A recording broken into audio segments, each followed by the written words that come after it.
Ce balado est propulsé par Kaleido, l'épargnétude qui en fait plus. Bienvenue dans l'univers à la hauteur de nos tout-petits. Je m'appelle Maggie Bélanger et cette semaine, j'avais beaucoup de questions concernant la motivation intrinsèque. Vous savez, cette motivation qui naît à l'intérieur de nous et qui nous pousse, oui, à faire des choses, mais souvent à persévérer dans le temps. Donc, je voulais savoir d'où elle naît, cette motivation-là. Comment faire pour l'inculquer à nos enfants? J'allais même dire comment faire pour la stimuler parfois chez nous, les adultes. Donc, cette fameuse motivation à l'intérieur de nous versus la motivation extrinsèque qui peut être, par exemple, un bonus au travail si on accomplit des tâches ou un beau biscuit parce que notre enfant a fait sa chambre ou nous a rendu service. Donc, toutes des rétributions, des cadeaux qui viennent de l'extérieur pour stimuler notre motivation. Ça, c'est la motivation extrinsèque. Mais moi, celle qui me questionne, c'est vraiment celle qui vient à l'intérieur de nous-mêmes, où on n'attend rien, on le fait vraiment parce qu'on a envie de le faire. Donc, je pose toutes mes questions à deux expertes, soit Catherine Simon-Paquette, qui est doctorante en psychologie de l'éducation, et Charlotte Lompré, qui est doctorante en psychologie clinique. Les filles vont nous parler de la science et vont nous donner des petits trucs pour voir si on peut faire naître cette motivation-là dans notre quotidien. Et dans le segment coup de cœur, eh bien là, j'ai réfléchi. Motivation intrinsèque, à qui je pouvais bien parler? Et honnêtement, dans mon quotidien, moi, ce qui me demande le plus de motivation intrinsèque, eh bien, c'est l'entraînement. Le sport. Je trouve que c'est pas toujours évident d'avoir envie à tous les matins de s'entraîner. Alors, j'en discute avec la fondatrice et la présidente de Bougeotte et Placotine, Sarah Baribeau, étant elle-même kinésiologue et amoureuse du sport, comme elle nous le dit si bien. Eh bien, on va parler de la santé physique de toute la famille, mais plus particulièrement de son champ de spécialité, soit la mise en forme périnatale. Je lui ai demandé: est-ce que ça se peut d'être toujours motivé pour aller s'entraîner? Ou peut-être qu'au début, il faut se donner un petit coup de pied aux fesses jusqu'à ce qu'on en voit les bénéfices? Eh bien, rendez-vous dans le segment coup de cœur pour avoir toutes ces réponses. Parce que vous le savez, c'est ensemble qu'on peut être à la hauteur de nos tout-petits.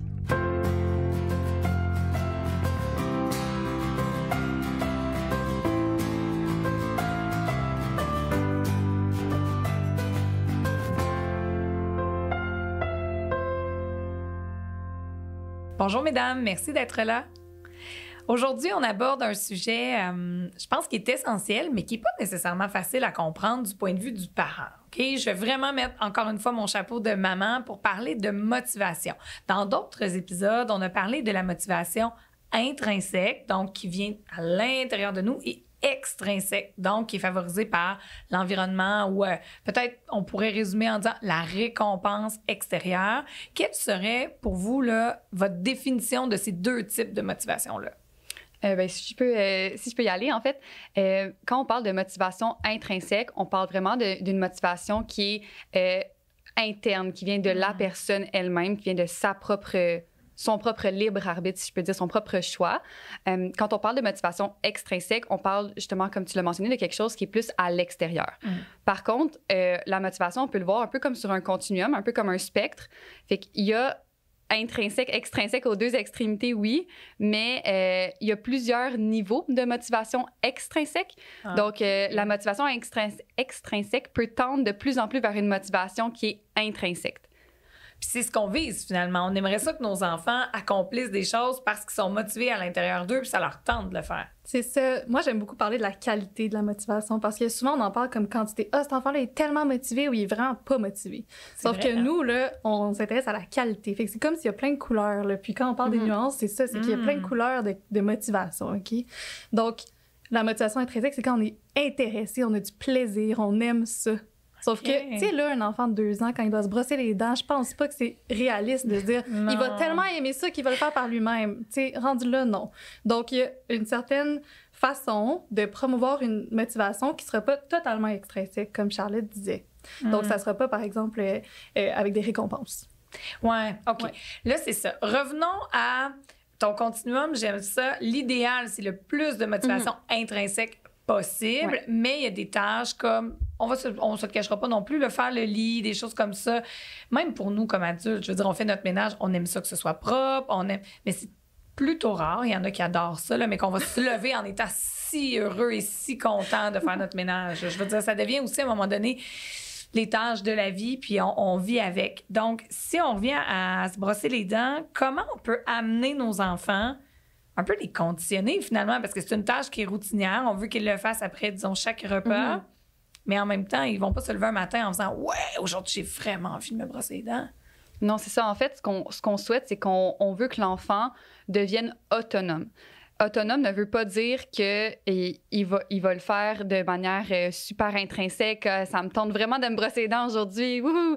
Mais l'enfant, en fait, ce qu'on souhaite comme parents, c'est de l'amener à comprendre les raisons pourquoi on veut qu'il se brosse les dents. Oui, la raison principale, c'est qu'on veut pas que l'enfant ait de caries, on veut que l'enfant ait une bouche en santé. Puis en lui expliquant, c'est une façon de le rendre autonome. Donc, c'est-à-dire que l'enfant va être conscient de ses propres choix, de ses propres actions, puis va pouvoir comprendre pourquoi il fait les choses. En vieillissant.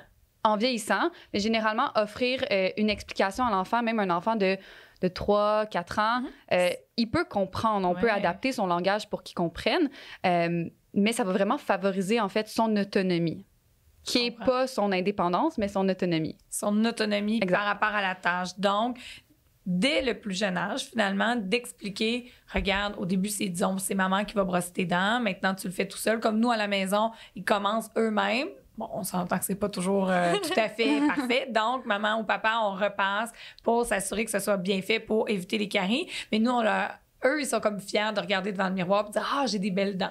C'est comme devenu... Oui, c'est une tâche, mais c'est devenu une motivation. Mais là, comment faire, justement, pour les motiver à accomplir la tâche, mais sans non plus tomber dans le chantage, genre « Viens brosser tes dents, sinon tu n'auras plus le droit de manger ci ou sinon tu n'auras plus le droit de faire ça. » Oui, Charlotte, on s'intéresse beaucoup au soutien à l'autonomie. Donc, comment on peut soutenir l'autonomie dont on parlait.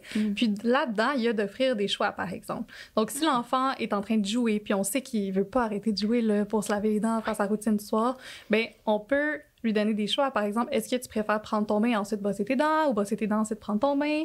C'est des choix qui sont restreints. Là. Oui, on le guide. Au final, il doit faire les deux.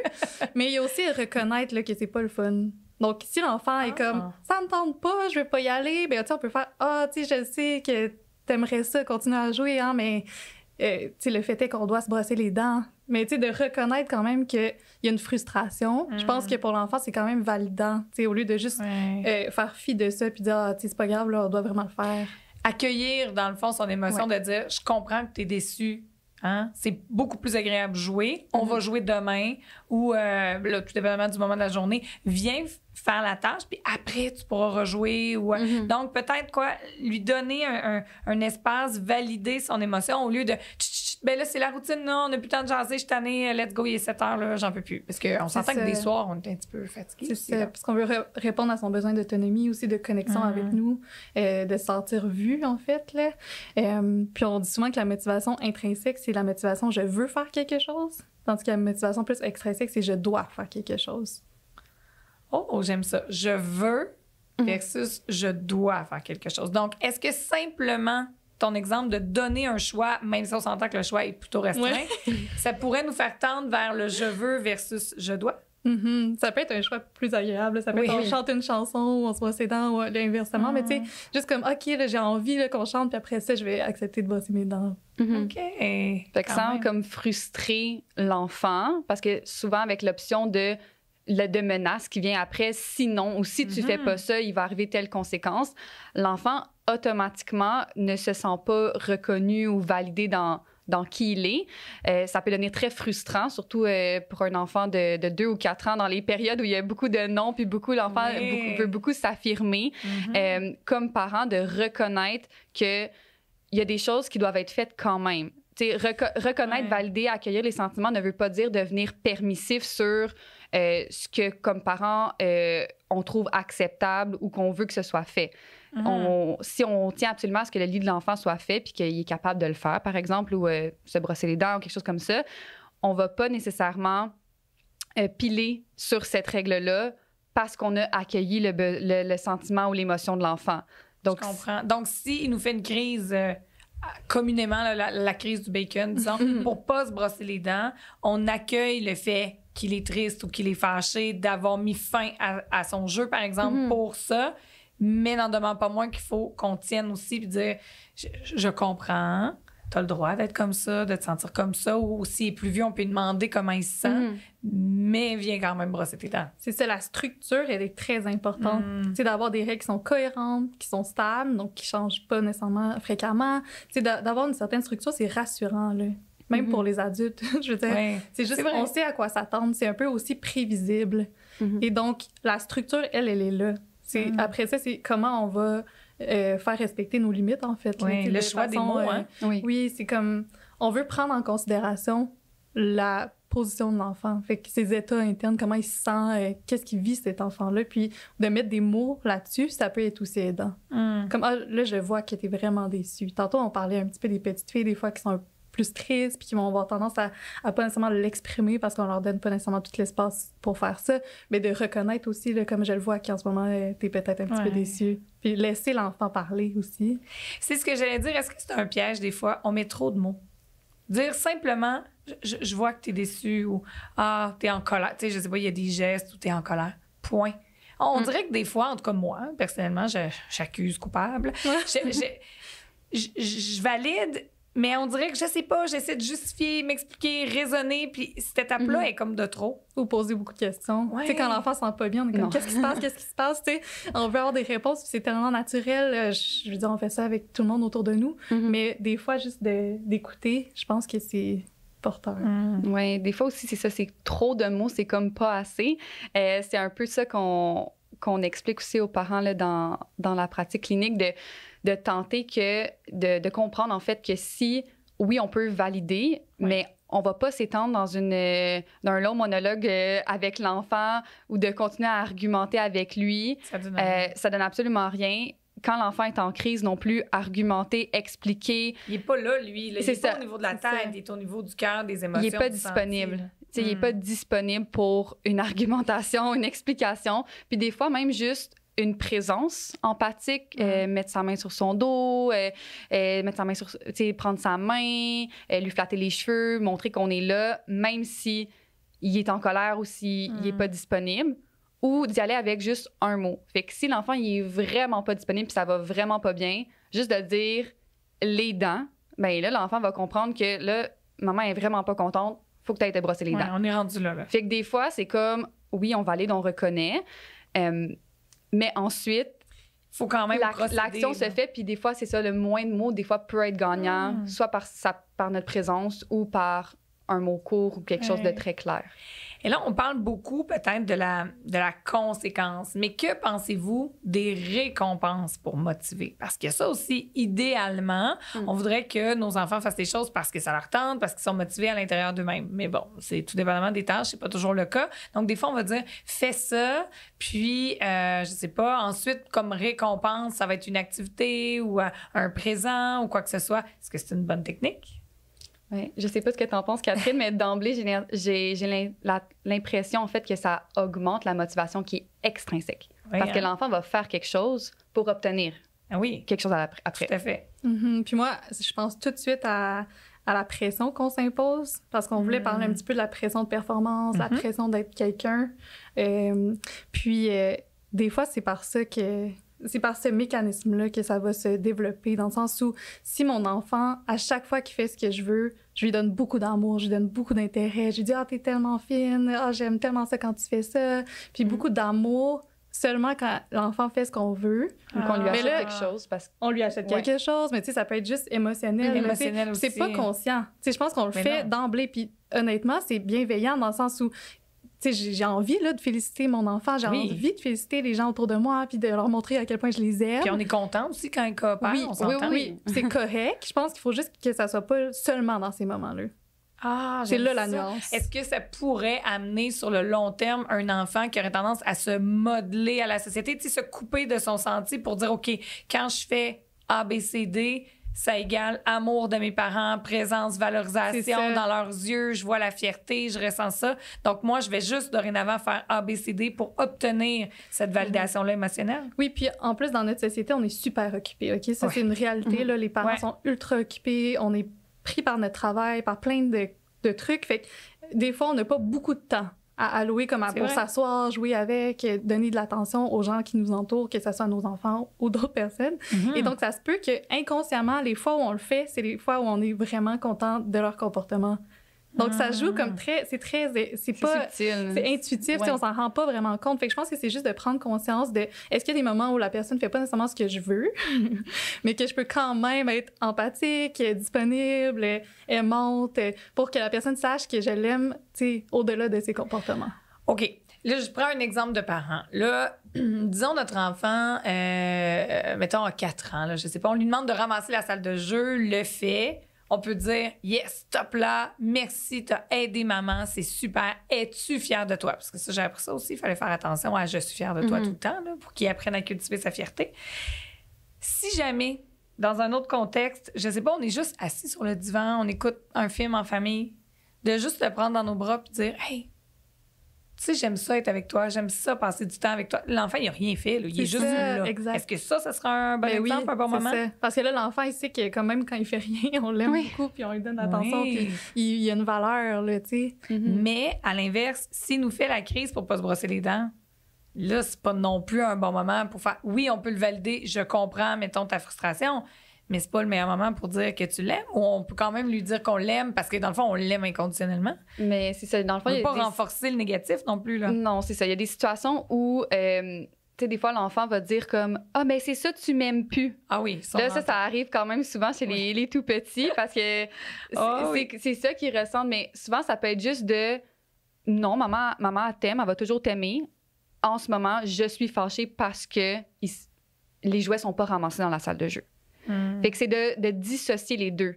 C'est de montrer de séparer en fait que l'amour n'est pas dépendant du bon comportement, mais qu'un mauvais comportement fait pas que maman t'aimera plus. Je comprends. Donc, c'est peut-être important aussi dans des moments neutres de leur rappeler. Maman va toujours être là, ou papa, ou tes parents, on va toujours t'aimer peu importe ce que tu fais ou ce que tu choisis. Ça permet à l'enfant de garder sa valeur personnelle ou d'avoir une valeur. Puis, comme tu disais tantôt, de cultiver sa fierté, de pas toujours être au-devant de l'enfant, de montrer que lui-même peut se sentir fier. Et ça passe beaucoup par j'aime bien l'expression d'être un parent qui est plus descriptif que évaluatif ou que... explique-moi ça. Dans le sens que, dans l'exemple de la salle de jeu, tantôt, l'enfant ramasse la salle de jeu, à place de dire « Ah, je suis fière de toi, tu as ramassé la salle de jeu », ça va être « Ah, je vois les jeux tout rangés ou à leur bonne place, ou tous les jeux sont à leur place, que j'aime ça rentrer dans une pièce bien propre. » Fait que là, l'enfant, il va faire comme « Ah, OK, mais c'est moi qui ai fait ça. » Fait que, il va comprendre sa valeur, si on veut, la valeur de ce qu'il a fait. Donc, un parent qui décrit ou l'enfant nous ramène un dessin, puis là, « Ah, il est vraiment beau ton dessin » ou comme « T'es super bonne », au lieu de dire « Ah, là, je vois un arc-en-ciel, je vois plein de couleurs multicolores, je vois des détails dans les arbres, je vais l'afficher sur le frigo. » Là, l'enfant, sans avoir complimenté directement l'enfant, on complimente son action.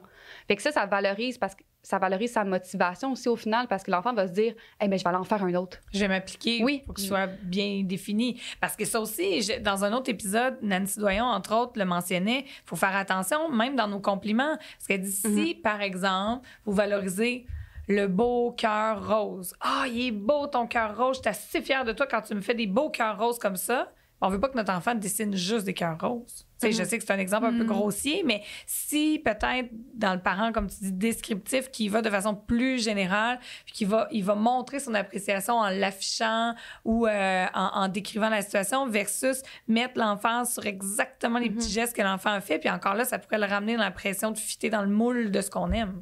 Puis de se conformer, puis de pas être motivé. Si on dit hey, « ton dessin, il est vraiment merveilleux » ou comme « c'est vraiment bon », est-ce que l'enfant va vraiment avoir envie d'en faire un autre? Parce que là, ce qu'on vient de lui dire, c'est que celui-là, il est vraiment beau, puis que c'est comme est vraiment meilleur ou c'est son meilleur dessin. Donc, j'arriverai plus jamais à en faire d'aussi bon. Oui. Fait que ça peut venir nuire, en fait, à sa motivation qui est intrinsèque dans cette... Quand même. Honnêtement, là, en tant que mère, en ce moment, je trouve ça fascinant, très intéressant et très anxiogène en même temps. Ouais, dans le sens où je trouve que la portée de nos mots, on veut tellement bien faire. Puis pour plusieurs enfants des années 70, 80, 90, on n'a pas toujours été peut-être encouragés par nos deux parents, tout ça. Ça fait que là, on veut des fois défaire ce que nous, on a vécu en faisant. mais en même temps, il y a d'autres pièges aussi à valider. Oui, je pense qu'on peut prendre un petit bout de ce qu'on entend, tu sais, ce qui nous parle le plus, qu'on pense que pour nous serait aidant. Parce que comme adulte, on a une relation avec notre enfant, mais on a aussi une relation avec d'autres adultes, là, que ce soit des partenaires amoureux, amoureuses, tu sais, des amis. Qu'est-ce que moi, j'aime me faire dire dans des contextes similaires? Parce que dans toutes nos relations, ces concepts-là sont présents. C'est vrai. Tu sais, si j'ai un conjoint puis que je veux, je sais pas, qu'il m'aide à faire la cuisine, j'aimerais ça que ça soit une motivation intrinsèque puis ça soit pas comme « je vais t'aimer si tu fais souper ce soir, sinon je vais être vraiment fâchée », tu sais. Ouais. C'est le même principe, là. Après, il y a aussi comme l'authenticité que j'entendais un peu dans ta question précédente, dans le sens où si moi je suis vraiment fâchée, c'est pas le moment d'y montrer que je l'aime, là. Comme là, c'est incohérent, tu sais. Okay. Puis dans le ton de voix, c'est la même affaire, là. Si mon enfant fait une crise de bacon à l'épicerie puis que là, je suis vraiment malaisée, je suis pas contente, je suis pas bien moi-même, je suis un peu dérégulée. C'est pas non plus le moment de me dire je vais utiliser une voix calme, je vais lui dire que je reconnais son émotion. Tu sais, ça va être incohérent, puis ça va nous frustrer nous-mêmes et nous rendre anxieux. Fait que là, rendu là, c'est comme Charlotte disait, mettons, utiliser 2 mots, être quand même relativement posé, mais une voix, c'est comme je suis en colère, tu sais. Fait que tu sais, il y a aussi comme il faut être cohérent avec nous-mêmes. T'sais, on est et avec le contexte. Des êtres humains, c'est ça exactement. Là, mais j'aime ça, ce que vous dites là, parce qu'on se tourne beaucoup dans la parentalité positive, bienveillante, sécurisante, vers accueillir les émotions de nos enfants, accueillir, puis je pense vraiment que c'est important, mais il faudrait peut-être pas s'oublier nous-mêmes comme parents. Non, on en a des émotions, nous aussi, là. Puis des besoins, le besoin d'autonomie, de compétences, de connexion sociale, il est là chez nous aussi. Puis comme parents, on peut mentionner à un enfant qu'on est fâché. On peut dire à son enfant « je suis fâchée » ou « c'est pas un bon moment en ce moment, maman ». J'aime beaucoup l'exemple de la patience. Là. Souvent, on dit « je suis à bout de patience », mais là, ça va sortir comme... Ça pourrait sortir de manière contre l'enfant, qu'on n'a plus de patience envers l'enfant, mais c'est notre journée au boulot, c'est n'importe quelle situation, le trafic. Fait que de montrer à l'enfant que, ben là, maman, sa patience est grosse comme un petit pois. Puis là, l'autre journée, l'enfant pourrait dire « ben là, maman, ta patience est grosse comment? » Fait que là, « ah, ben ma patience est grosse comme une citrouille. » Fait que là, on montre à l'enfant que nous aussi, on a un être humain, puis que ça varie, puis c'est normal. Je pense quand tu as dit que ça peut rendre anxieux, ce genre de discours-là, puis ce genre de questions-là, parce que c'est un peu comme nous, quand on l'apprend dans nos cours, c'est un peu comme un nouveau langage. Oui, c'est totalement différent, mais en même temps, on apprend en faisant des essais, des erreurs, puis il faut juste être aussi indulgent et bienveillant envers soi-même d'abord. Puis comme Catherine le disait, de le reconnaître dans nos autres relations, ce qui nous plaît moins, puis comment on aime se faire parler pour ensuite pouvoir le faire avec notre enfant. Non, c'est ça, parce que le discours est tellement différent. Puis, je vous le disais tantôt, j'avais tendance à mettre des fois trop de mots. Puis, il y a d'autres psychoéducatrices qui me disaient accueillir l'émotion, ensuite aller voir le besoin non répondu. J'ai dit, OK, mais ensuite, mais comme c'est tout. Mais non, d'habitude, il y a au moins comme 10 choses à faire. Moi, je suis habituée on suit le modèle, on coche, mais la parentalité, c'est tellement pas ça. Puis encore moins dans la parentalité bienveillante. Avant de se laisser, j'aimerais qu'on parle un petit peu de persévérance versus motivation. On veut motiver nos enfants à faire quelque chose, mais là, dans 2-5 ans, on va prendre un exemple, le patin. C'est difficile, patiner, on se le cachera pas, c'est très difficile. Jusqu'où on les amène à persévérer là-dedans sans non plus tomber dans la pression de performer, mais en même temps, c'est sûr que s'ils ont tombé 2 fois puis on dit « Ah, c'est beau, ça va à la maison », ils apprendront jamais. On fait quoi? La phrase que j'ai, c'est une bonne question. C'est une très bonne question. C'est difficile parce qu'il faut trouver un équilibre. Oui. Puis je pense pas qu'il y a de recette magique, il y a pas de truc miracle. Zut! J'arriverai pas avec une solution aujourd'hui, mais quelque chose qui je trouve très validant de dire à un enfant, c'est la phrase qui commence par « des fois, ça peut ». Des fois, ça peut être difficile de faire du patin. Des fois, ça peut être difficile de recommencer quand on a tombé. Fait que c'est quelque chose qui démontre qu'on reconnaît que c'est difficile de faire du patin. Puis après ça, ben, on peut laisser aussi un choix à l'enfant. Ben, est-ce que tu préfères revenir une autre journée? Ou tu sais, est-ce qu'on réessaie une autre fois? Fait que de montrer à l'enfant que on le sait que c'est vraiment dur faire du patin. Que même nous, à la limite, on a eu de la misère, mais en persévérant, on a vu qu'une fois qu'on l'a acquis, ben là, on est fiers, là, on est content, puis ça nous amène à faire autre chose. Ouais, puis je pense que j'ajouterais que ça dépend du tempérament de l'enfant. Tu sais, les enfants qui sont plus prompts à vouloir essayer des nouvelles choses, à être excités par, c'est ça, comme la nouveauté, l'excitation, le risque un peu. Tu sais, il y a des enfants qui veulent prendre des risques. Il y en a voit, là. Il y en a qui sont très, très retirés, tu sais, qui sont plus introvertis, par exemple, socialement. Fait que je pense que c'est comme de pousser un petit peu son enfant pour qu'il sorte de sa zone de confort, mais en même temps, on veut pas induire une détresse. Si on voit que l'enfant est en détresse, c'est pas le moment d'être comme « on continue », là. Je pense que comme, quand on sent que là, c'est trop, là, comme « OK, regarde, je le vois que c'est trop pour aujourd'hui, on va revenir une autre fois. » Je pense que ça aussi, c'est comme un rôle de parent, là, parce que c'est ça, quand on pousse trop loin, mais l'enfant apprend aussi à pas respecter ses limites, je pense. C'est ça, parce qu'on le disait tantôt, c'est important qu'il apprenne lui-même à se lire, à se découvrir, à s'écouter. Donc, si on pousse trop, on vient un peu à l'encontre de ça, mais en même temps, on veut quand même lui donner la chance d'apprendre parce que là, c'est un exemple du sport, mais même la musique, lorsqu'on débute à apprendre un instrument, par exemple, c'est difficile. Puis avant, souvent, les enfants, ils disent « Ah, je veux jouer telle chanson, ouais, mais là, il faut apprendre toutes les notes, il faut apprendre... » Mais je veux dire, la récompense, si on veut, elle va arriver plus tard. Donc, ça aussi, c'est difficile dans le 2 à 5 ans de comprendre. Je suis pas sûre non plus qu'ils ont toujours la maturité cérébrale pour comprendre que ça va arriver plus tard. Non, leur cerveau n'est pas tout à fait développé encore. Puis le cerveau se développe jusqu'à... Dans les études, ça dépend, là, mais 25-31 ans. Fait qu'à 0-5 ans, il est vraiment pas... il reste du temps. Puis, tu sais, c'est de pousser l'enfant dans une tâche qui est un petit peu plus difficile, qu'on sait qu'avec aide, il pourrait réussir. Fait qu'avec aide, en patin, la chaise là, sur la patinoire, ou nous derrière l'enfant, ou... juste attacher son manteau, par exemple. Tu sais, l'enfant, on pourrait juste lui placer la fermeture éclair le début, puis il va le zipper tout seul. Bien, ça favorise sa motivation, puis ça montre sa persévérance parce qu'on le laisse essayer au début, puis après ça, c'est des fois, ça aide de s'aligner pour placer les... Fait que là, des fois Fait que là, l'enfant se dit, si je le laissais de même, au lieu qu'il boque, puis que là, ça marche pas. Voyons, on place ta fermeture. Ou qu'on se dise, on le fait à sa place parce qu'on se dit, ça va aller plus vite, ils vont tout être dans l'auto dans 5 minutes. Ben j'avoue, des fois, surtout... Des fois, on n'a pas le temps. Des fois, on n'a pas le temps, mais si on se dit, disons que la majorité du temps. Alors, mesdames, je retiens, des fois... Ça se peut que... Puis j'aime beaucoup ça et accueillir l'émotion, mais sans se juger parce que ça se peut qu'on trouve ça dur des fois comme parents. Tout à fait. C'est bien correct aussi. Merci beaucoup, mesdames.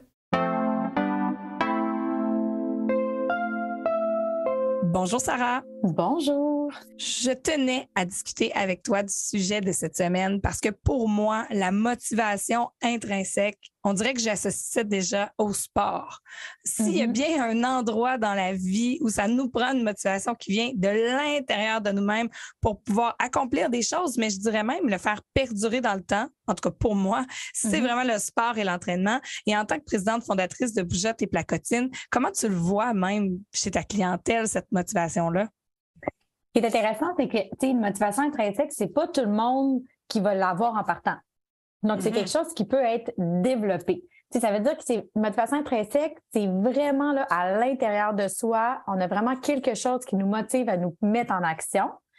Puis ce qui est intéressant, en fait, comme kinésiologue, c'est qu'on sait que ça, on peut le développer.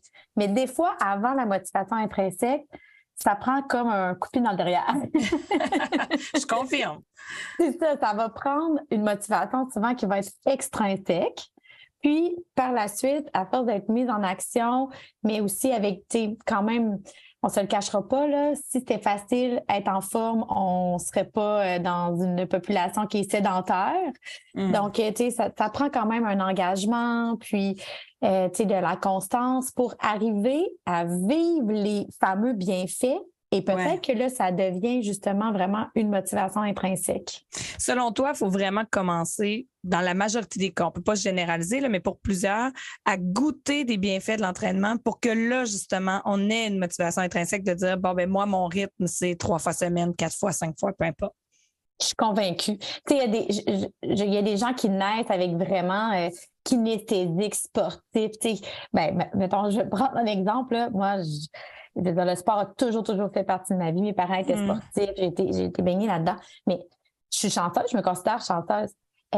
Par contre, c'est sûr que pour atteindre un objectif, ça serait dans le sport ou n'importe quelle sphère de la vie, des fois, il faut comme un petit peu rationaliser la chose, s'engager, le mettre dans son agenda Et là, Ouais. on voit des résultats aussi. On vit des résultats, que ce soit les bienfaits de l'endorphine, le bien-être que ça procure, avoir du temps pour soi, au niveau de la gestion de ses humeurs aussi. Et là, ça devient comme un peu presque une dépendance. Là. C'est comme, hey, ben, je suis tellement mieux quand je fais mon sport, ben, je vais vraiment le prioriser dans mon horaire.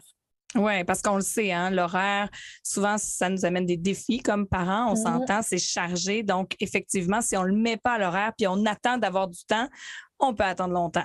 Mais as-tu l'impression, chez Bougette et Placotine, vous offrez de nombreux cours aussi de groupe, que l'effet de groupe, bon, pour moi, ça a 2 volets. Le premier volet, je dirais dans le positif, l'effet de groupe, veut pas, on a un rendez-vous. Souvent, on peut se faire des amis là-bas, de nouvelles personnes qui entrent dans notre cercle. Donc, on veut pas manquer ce moment-là. Ça devient une motivation extrinsèque, mais supplémentaire à se rendre au cours. Oui, ben, tout à fait. En fait, premièrement, il y a l'aspect financier dans le sens que les gens ont déboursé pour y aller. Le fait qu'il y ait aussi, des fois, d'autres amis ou d'autres connaissances. Fait que c'est d'autres motivations extrinsèques à dire, j'ai un rendez-vous. Elle, je l'aime bien, je vais y aller parce que ça va être plate si j'y vais pas. Puis on s'est tellement fait du fun la semaine dernière. Fait que c'est sûr que les aspects positifs aussi, c'est qu'au-delà du sport, il y a comme l'aspect social, psychologique. Donc, on dirait qu'on touche à plein de sphères qui sont autour, finalement, de juste s'entraîner, parce qu'il y a aussi il y a aussi pas juste s'entraîner dans la vie, il y a comme être en santé. Puis ça, c'est bouger. C'est pas tout le monde qui est obligé de viser à faire un demi-marathon dans la vie. Non. Mais il y a comme une base de santé qui est quand même, mais là, ça fait peur, mais qui est quand même de faire, mettons, 30 minutes d'activité physique par jour pour atteindre 150 minutes d'activité physique par semaine, même si c'est correct, c'est suffisant comme objectif, en fait. Donc, il faut qu'il y ait souvent d'autres motifs pour dire, ben là, moi, là, pour vrai, il y en a vraiment des gens, là, je n'aime pas suer, mais au moins, tu sais. Je suis allée marcher, par exemple. Oui, puis je jase avec ma copine, à côté, ma nouvelle amie, nos bébés socialisent. Le café, après, il est vraiment bon. Fait que ça amène que ça devient un style de vie, puis c'est ça qu'on vise, hein, c'est un mode de vie actif. Oui, et non pas souvent, on démarre en lion, mais on finit en tortue, Oui. là. C'est pas l'idéal. Mais as-tu vu quand même aussi, au fil des ans, le fait que le groupe, faut faire attention pour pas basculer à l'inverse dans la pression du groupe. Quelqu'un, par exemple, surtout dans la clientèle des jeunes mamans qui a vécu un accouchement plus difficile ou qui en est peut-être à son 3e, 4e enfant, faut faire attention aux blessures, là. Faut pas que par la pression du groupe de dire, ben, regarde, ça va pas pour moi, mais j'y vais. On voudrait pas que ça ait des conséquences négatives non plus, là. Je peux dire que je suis quand même fière parce que notre entreprise, on n'est pas du tout là-dedans. En fait, par la variété de nos choix de cours, nous, on s'adresse aux mamans. On s'adresse pas, on s'adresse à tous les types de mamans. Autant aux athlètes, autant, mais nos cours, par exemple, si on parle d'une maman qui vient d'accoucher, ben, c'est un tronc commun. Tout le monde a eu un ventre qui a été étiré, tout le monde a eu un plancher pelvien qui a eu de la pression, certaines ont eu des césariennes, certaines ont eu des accouchements vaginaux.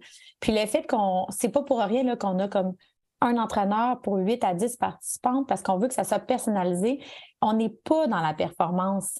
Ensuite, plus tard, on a des cours qui vont varier. Nos athlètes là, vont s'en aller dans les cours performants, puis il y en a d'autres qui sont vraiment plus dans une tangente de bouger, mais on vise pas la grosse performance. Ça fait du bien et tout ça. Donc, en effet, je pense que ça peut venir. Je pense que ça dépend des milieux. Peut-être aussi, le en ligne, ça peut être différent, je ne sais pas, mais du moins, dans notre cours, nous, en fait, on est des professionnels de la santé. On veut juste comme donner un coup de pouce aux mamans pour qu'elles retrouvent leur corps, qu'elles aient le moins de séquelles, puis se sentent libres, dans leur corps pour faire ce qu'elles veulent. Fait, on n'est pas du tout... Dans le fond, on va jamais parler de perte de poids, d'apparence physique. On n'est pas là-dedans, on est plus se reconnecter à son corps postnatal, puis être chumé avec lui pour pour la suite, parce que c'est ça, pas, exactement. Qu'on le veuille ou non, il a changé, donc il faut apprendre aussi à vivre avec ça. Et tu le nommais tout à l'heure, toi, tu es kinésiologue, mais ton équipe, ce sont des professionnels. Donc, si une maman a des questions, elle n'est peut-être pas certaine de son niveau du cours qu'elle devrait prendre, si elle aime ça ou quoi, elle peut, j'imagine, se tourner vers vous, puis vous allez toujours guider, là. En fait, tous nos cours sont créés par des kinésiologues. 95% de notre équipe est des kinésiologues. Nous, on se tient à jour au niveau des études scientifiques. On a de la formation continue. C'est vraiment ça c'est vraiment ça notre job. C'est vraiment comme de amener à améliorer les habitudes de vie, changement de comportement, maintenir des saines habitudes, adapter. On veut que les gens progressent. On croit tellement au pouvoir de l'activité physique. Donc, nous, on a étudié dans le domaine pour avoir des outils pour amener les personnes. Puis nous, là, on le sait qu'il faut faire confiance au processus, puis c'est un processus qui est long. Donc, c'est sûr que pour nous, c'est tellement une évidence jamais on va vendre quoi que ce soit par rapport à des transformations. On est comme, non. Dans le fond, les résultats, là, ils vont arriver par la constance, la patience, puis faire confiance au processus, puis on le voit. Heureusement, là, on voit des mamans qui n'ont jamais fait d'activité physique de leur vie, puis qui sont venues, puis maintenant, ils ont vraiment un style de vie actif. Les enfants aussi beaux. C'est devenu une priorité dans leur vie, tu sais. Mais c'est ce que j'allais dire. Au-delà des résultats, je pense qu'un style de vie actif, dans le balado, je pense qu'il n'y a probablement pas un épisode où on ne dit pas. Les enfants, ils vont regarder ce qu'on fait bien plus que ce que l'on dit. Donc, on a beau, nous, les inscrire à la gymnastique, au patin, au ski. Si nous, comme parents, on est toujours sédentaires, veut pas, ça peut être difficile pour eux de comprendre pourquoi ils se lanceraient là-dedans quand nous-mêmes, on ne le fait pas. Moi, quand j'ai parti de l'entreprise, c'était suite à ma maîtrise. Je me suis dit, OK, ça compte qu'il y a un ordre. Il y a un ordre à suivre en postnatal. Il y a vraiment comme des choses à respecter dans une rééducation, au même titre que quand on se foule une cheville, il y a des étapes de rééducation, mais c'est la même chose pour une maman. C'est juste que personne s'en occupait. Donc, c'est pour ça que j'ai parti mon entreprise, là. Tu sais, j'étais comme, je vais m'en occuper. On va s'organiser pour que les mères, les femmes enceintes puissent bouger, puis les nouvelles mamans, mais de façon intelligente, tu sais. Oui, intelligente, sécuritaire et bien accompagnée. Je pense que c'est la clé vraiment du succès. Puis, c'était vraiment un vrai besoin parce que Bougeotte et Placotine, maintenant, vous avez combien de succursales différentes? À Québec, on a 3 succursales, une à Saint-Nicolas, Le Bourgneuf, Sillery, puis on a une franchise à Pont-Rouge, à Sherbrooke et à Montréal, dans le secteur Maisonneuve-Rosemont. On a une licence à Saint-Jean-sur-Richelieu, puis là, j'ai bien hâte d'annoncer très bientôt une nouvelle franchise, mais je vais me garder une petite gêne encore. Mais quand même, on voit que c'est un concept qui est recherché, les besoins sont là, puis c'est en expansion, donc c'est tout à ton honneur d'avoir su, je pense, voir le filon et d'y mettre, on le sent, Sarah, quand tu nous parles, ta passion pour le style de vie actif, les femmes, l'entraînement. Et en terminant, est-ce que tu aurais un petit mot bienveillant concernant justement la nouvelle année qui s'en vient? Souvent, janvier, on a des résolutions, on veut atteindre de grands objectifs. On se met aussi beaucoup de pression. Il y a peut-être une autre façon de voir les choses. Je pense que c'est de tasser le « il faudrait », là, puis les grands objectifs de tout d'un coup devenir un triathlète qui fait des Ironman, puis juste comme une petite bouchée à la fois, puis comme tu l'as dit là, avec bienveillance, se donner de l'espace pour comme aussi, des fois, ça ne marchera pas une semaine, des fois, ça va fonctionner, mais faire confiance au processus. Là. Puis vraiment, tu sais, pas mettre ça trop gros parce qu'on le sait bien, là, le nombre de personnes s'inscrivent dans des gyms, puis après 2 mois, ils abandonnent, tu sais, c'est plate. C'est clair. Moi, ce que je retiens, faire confiance au processus parce que je l'admets, parfois, on est pressé. Puis là, on se dit, écoute, j'y vais, par exemple, 3 fois semaine. Pourquoi je ne vois pas autant de résultats? Mais l'idée est peut-être plus de focusser sur le processus, l'énergie que ça nous donne chaque jour, la patience peut-être que ça peut nous amener une fois qu'on s'est vidé la tête au sport, qu'on a pris du temps pour nous versus simplement l'atteinte d'objectifs physiques qui vont venir au moment venu selon les efforts. Puis ça, malheureusement, on peut pas, comme ils disent, lorsqu'on veut qu'une carotte pousse, on peut pas tirer dessus pour qu'elle pousse. Non, exactement. C'est la même chose dans l'entrepreneuriat. Merci beaucoup, Sarah.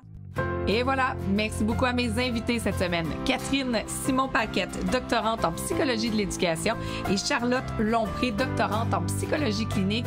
Allez visionner au bas de l'épisode. J'ai mis tous les liens parce que les filles, elles ont des balados aussi qui sont super intéressants si vous voulez aller y prêter oreille. Un merci également tout particulier à Sarah Baribeau, fondatrice et présidente de Bougeotte et Placotine. Plusieurs succursales de Bougeotte et Placotine sont maintenant disponibles un peu partout au Québec.